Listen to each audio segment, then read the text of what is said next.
परिवार में एकता और शांति के लिए बाइबल के वचन। निर्गमन 20:12 तू अपने पिता और अपनी माता का आदर करना, जिससे जो देश तेरा परमेश्वर यहोवा तुझे देता है उसमें तू बहुत दिन तक रहने पाए। पहला पतरस 4:8 और सब में श्रेष्ठ बात यह है कि एक दूसरे से अधिक प्रेम रखो, क्योंकि प्रेम अनेक पापों को ढांप देता है। भजन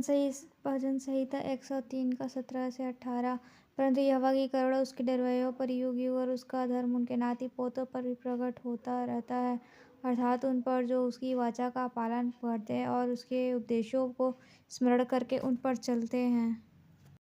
भजन संहिता 103:13 जैसे पिता अपने बालकों पर दया करता है, वैसे ही यहोवा अपने डरवैयों पर दया करता है। इफिसियों 4:2-3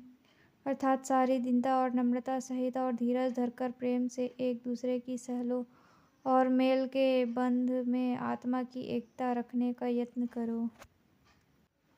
प्रेरितों के काम 2:42-47 और वे प्रेरितों से शिक्षा पाने और संगति रखने में और रोटी तोड़ने में और प्रार्थना करने में लौलीन रहे, और सब लोगों पर भय छा गया और बहुत से अद्भुत काम और चिन्ह और प्रेरितों के द्वारा प्रकट होते थे, और वे सब विश्वास करने वाले इकट्ठे रहते थे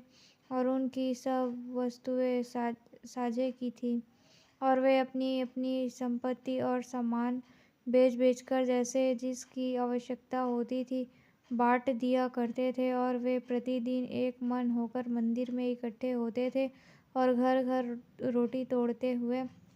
आनंद और मन के सिधाई से भोजन किया करते थे और परमेश्वर की स्तुति करते थे, और सब लोग उनसे प्रसन्न थे, और जो उद्धार पाते थे उनको प्रभु प्रतिदिन उनमें मिला देता था।